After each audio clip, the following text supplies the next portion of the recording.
আল্লাহর প্রেম ছাড়া এই দুনিয়ায় চাঁদাবাজ ও দুর্নীতিমুক্ত সমাজ ব্যবস্থা প্রতিষ্ঠার অঙ্গীকার পুনর্ব্যক্ত করেছেন বাংলাদেশ জামায়াতে ইসলামীর আমির ডাক্তার শফিকুর রহমান। পাবনায় এক বিশাল নির্বাচনী জনসভায় তিনি বলেন, সুযোগ পেলে আধিপত্য বিরোধী জনপ্রতিনিধিদের নিয়ে ইনসাফ ভিত্তিক সরকার গঠন করা হবে। সিনিয়র রিপোর্টার জাহাঙ্গীর আলমের প্রতিবেদনে দেখুন বিস্তারিত। ক্যামেরায় ছিলেন সোহানুর রহমান।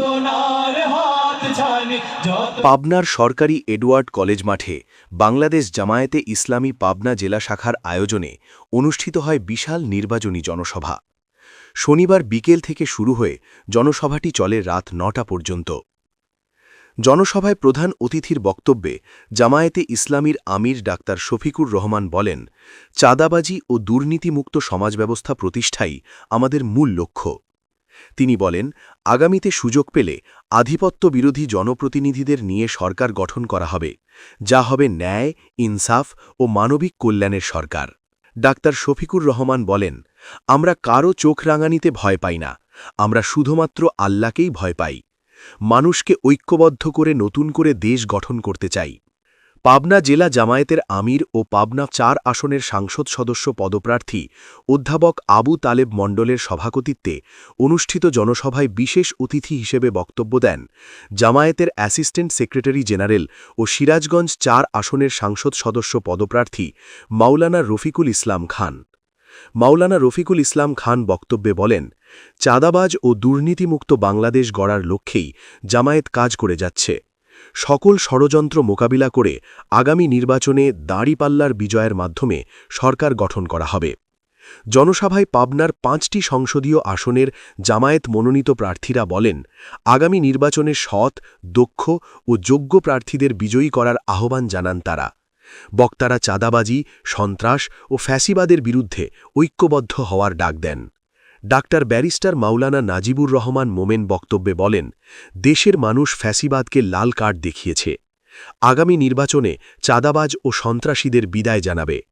জনসভায় সংগঠনের নেতৃবৃন্দ, মুক্তিযোদ্ধা, আইনজীবী এবং শহীদ পরিবারের সদস্যরাও বক্তব্য দেন। বক্তারা বলেন, আগামী নির্বাচনে দাঁড়িপাল্লা প্রতীকে ভোট দিয়ে একটি শোষণমুক্ত, দুর্নীতিমুক্ত ও ন্যায়ভিত্তিক রাষ্ট্র প্রতিষ্ঠা করতে হবে। সম্ভ্রম নিয়ে নিরাপদে বসবাস করতে পারবে। ছাত্রছাত্রীদের জন্য আমরা শিক্ষা ব্যবস্থা গড়ে তুলব। কৃষকদের জন্য আমরা নতুন দিগন্ত উন্মোচিত করব। জান দিব, জুলাই দেব না। জুলাইয়ের প্রত্যাশা নিয়েই আমরা দেশ গঠন হয়েছে, একটা হয়েছে। পাবনার ৫টি আসনে আমরা আশাবাদ ব্যক্ত করছি, প্রত্যাশা ব্যক্ত করছি। আমিরে জামাত আপনার হাতে পাবনার ৫টি আসনে দাঁড়িপাল্লার বিজয় দিয়ে আপনাকে উপহার দিবে পাবনাবাসী।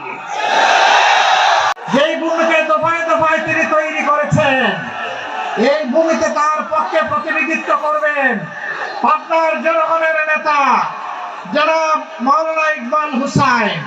তার হাতেও ইসলামের প্রতীক তুলে দিলাম। আরে ভাই, মার্কা কে? আরো জোরে প্রতীক আছে।